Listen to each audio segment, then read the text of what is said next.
That's soon, but first, the Coalition isn't about to let the government forget the Australia Day fracas that saw the Prime Minister and opposition leader bundled from a Canberra restaurant by Australian Federal Police. The opposition's written to the police demanding an investigation. Earlier in the day, the AFP rejected an inquiry but says now it's evaluating the request. The Aboriginal Tent Embassy protests claimed the scalp of Prime Ministerial Media Advisor Tony Hodges for telling a union official that the opposition leader was nearby, and that led directly to the ugly scenes at the restaurant. The Prime Minister insists he acted alone. Shortly, I'll be joined by the Attorney-General Nicola Roxon, but first, this report from political editor Heather Hewitt. It's 4 days now since we first saw these angry images of the Australia Day Aboriginal protests in Canberra. 4 days of debate over who was at fault. One head has rolled, the Prime Minister's media staffer, Tony Hodges, but the opposition thinks that's not enough. And while the public may well have decided they've had their barbecue stopper and it's now time to move on, our politicians and the media have not. The opposition regards this as a very serious matter. We are suspicious of a cover-up. We are more than suspicious that the public are not being given the full story.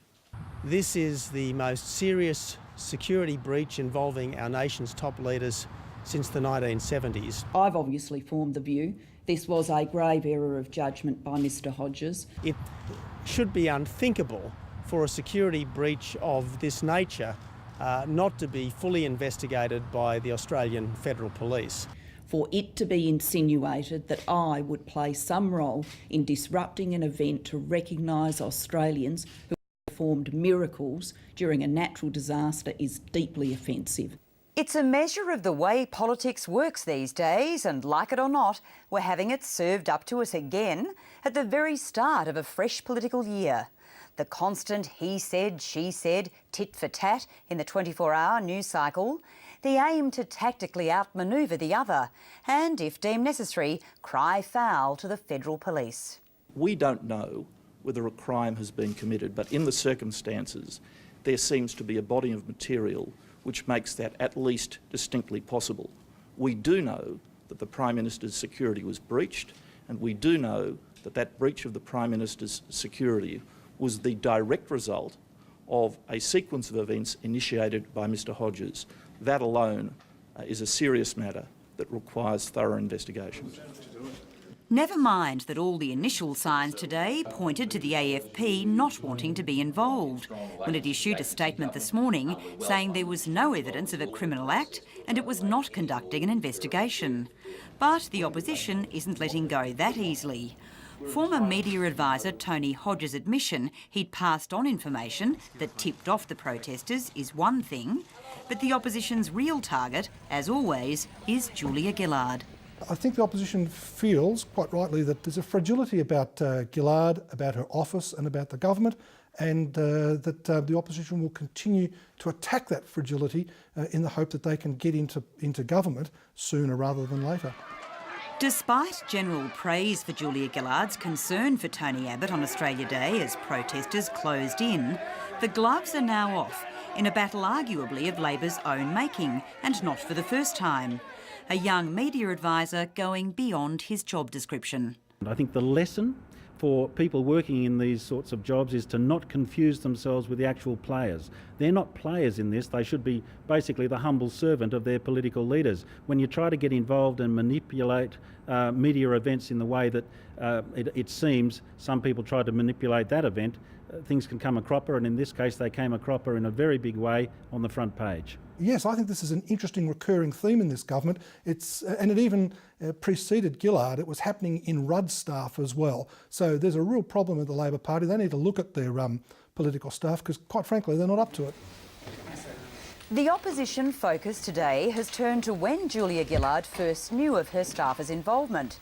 She maintained she was told a day later. The fact that nothing happened for 24 hours is something that we regard as suspicious.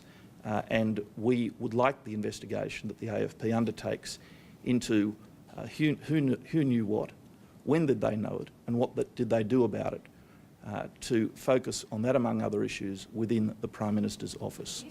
Let's be very clear about this. There were a range of allegations flying around on Friday morning, and each and every one of them was investigated by my senior staff, and I was presented with all of the facts. Look, I think it's odd but probably credible. I think, to give them their due, the senior media officer and the communications director of the Prime Minister's office were entitled to take the time to find out exactly what did happen, so that when they briefed the Prime Minister on that matter, they were giving her the facts and the full facts. I would have thought the wise thing to do would be to have said nothing on this matter and let the commentators focus in on the real issue, which is the flagrant breach of the law by those protesters who, on the basis of hearsay, went off and posed a threat to public order. That hasn't happened, nor has there been any evidence of the opposition's claim of the most serious security breach in more than 30 years. After all, the leader's whereabouts on Australia Day were widely known throughout the media, and public protests do go with the political territory. Thinking back, there have been large numbers of protests against Prime Ministers for years and years and years. John Howard, wherever he went, was always confronted with people who were protesting about asylum seekers. Bob Hawke had to put up with protesting airline pilots. What's different is that Julia Gillard heads a minority government, and it seems that means any slip-up, large or small, is magnified by an opposition hungry for power. We haven't heard the last on this one. Heather Ewart with that report. To discuss the opposition's call for a federal police investigation into this incident, I was joined a short time ago by the Attorney-General, Nicola Roxon. Nicola Roxon, welcome to 7:30. Hello. Could we begin with a couple of quick baselines? Was it reasonable for the Prime Minister's security detail to believe that she was under threat when a crowd hammered on the glass of the lobby restaurant on Australia Day? Well, I think it's reasonable for us and for the community to have confidence in their assessment. This is a very highly trained group of federal police. They know that their top responsibility is to ensure that the Prime Minister and also in this case the Leader of the Opposition are safe. They're very experienced in assessing which situations might turn into something far more serious very quickly. And I think we've got to give them the confidence. They were the people on the spot at the time, the professionals, and I'm very pleased that they made an appropriate assessment on the day. And certainly it's not in dispute that they were incited to be there. Well, I think what is in dispute is how they came to be there, what it was they were planning to do, and I think we know that situations can get out of hand quickly. Obviously, this was one situation, particularly in a glass restaurant, fears that the glass might break, fear that things could turn a lot uglier. And the priority for the federal police was to make sure that the Prime Minister and the Leader of the Opposition were safe. And it's beyond dispute now too that some of the statements which provoked them to be there were false. Well, what is beyond dispute is that there were reports of Mr Abbott's comments, both by the media but also apparently to a large group at the Tent Embassy, that were not accurately reflecting what Mr Abbott said. And all the things I've just described are the basis for criminal offences: incitement to riot or affray, causing public alarm and making false statements with the intent to cause public alarm. So why isn't that worthy of a police investigation? Well, we've been very open as the government. The police are, of course, able, as they always are, to investigate any matter that they are concerned with. I think, however, you are attributing to my answers some things that I did not say. It's for the police to make an assessment what constitutes incitement. They want to look at intent. They would look at words that are used. I think we need to be very careful here when we're talking about informing people of particular situations or whether we're talking about encouraging people to act in a way that is violent. It's reasonable that there should be an investigation, shouldn't there? Because part of this isn't just about intent, it's about recklessness. It's very, very important for us to be completely clear here, Chris. The federal police can make any sorts of investigations that they want to, and of course we encourage them to continue with all of their work that they would normally do. What I object to is turning this police inquiry or any incident that the police are involved with into a political football. Mr Brandis went out on behalf of the Liberal Party today and issued, waving around to the media, a letter to the police commissioner. But it wasn't actually a letter to the police commissioner, it was a letter to the press gallery and to the public. Now, if Mr Brandis and the Liberal Party have a political fight with the government, that's fine. Let's argue the toss. But I don't think it's appropriate to try to compromise what the police are doing. They go about their normal job, they make assessments every day, and that shouldn't be politically interfered with. Well, let's assume that the opposition is playing politics, but just looking at the circumstances as we understand them, can you think of a time or an instance in your lifetime where a Prime Minister has come under greater threat? I think people have been writing in the media about all sorts of circumstances a little bit before my time with the Fraser government. They recall all sorts of incidents with Jim Cairns and with others. This is a serious event. Obviously, the actions of one staff member were serious actions. He'd paid a very high price for that. But we have to be clear that anyone who is responsible for participating in violent activity has to be the people who undertake that violent activity, or those who are, as you say, inciting. We can't excuse the people who have taken the violent action by trying to look at the political issues that are now unfolding. And I think we need to be very clear where the focus is. But Minister, surely it demands an investigation, given the circumstances which everyone saw. Well, I'm not objecting to any sort of investigation. As I've publicly said from day one, and the government's been clear on this, the police can and should make any inquiries that they think are appropriate. But I want to make sure that the police are using their judgment, as they do every single day, to assess what is criminal activity, to look at what they should investigate, and we will cooperate with any inquiry that is undertaken by the police. There's no restriction on that.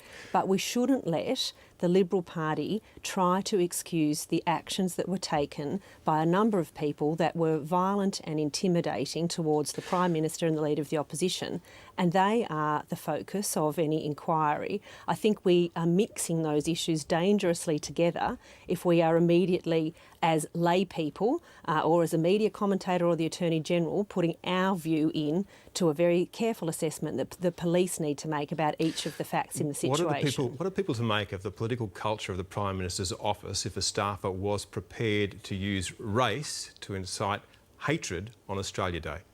Well, look, I don't accept part of that question, because incitement is a very specific term. It's not the same as providing information. Now, we all can absolutely regret what has unfolded, but the assessments about whether something is incitement or not are not ones that we should make with the limited information that we all have. We should let the police make that sort of investigation, and if necessary, of course, they would take any action that's appropriate, and we would support them doing that. Doesn't it seem odd that almost every time this government seems to get some sort of head of steam, that it's distracted by events like this? Is this an unlucky government, or do good governments make their own luck? Well, I think we've been getting on with delivering a lot of benefits to the community. Now, some people might say that's lucky if you're someone who's got paid maternity leave who wouldn't have otherwise, if you're one of the 700,000 people who's got a job, new person who've got jobs since we've been in government, you might say that's lucky, or you might say that we've paid a lot of attention to getting the economic settings right, or to delivering social policy and reforms that improve the lives for ordinary people. But, you know, of course, sometimes things go wrong. I think this was a very ugly scene and a very ugly part of now what will be Australia's history, and people were confronted by the violence. We know that in Australia the best way, if you've got political differences, is to argue them out at the ballot box. People have their opportunity to do that, but not to use violence. It doesn't matter if you're travelling home on the train, if you're a mum in your own house, or if you're the Prime Minister. Violence and intimidation is not appropriate. And briefly, would you say this was a good start for the government this year? Well, obviously it's not the way we would have chosen to have the year start. The way we would have chosen is for those very important people who are being recognised for the work that they've done in saving and many, many lives, and often in heroic circumstances, the emergency personnel who were receiving awards at those ceremonies. That's what we wanted to be the focus of the year. I think that's a disappointment for those families that an important occasion for them has been used in this way. But ultimately, our government will get on with the job of delivering improvements for the community, and we're very determined that in 2012 we'll have plenty of opportunity to do that. Nicola Roxon, thank you. Thank you.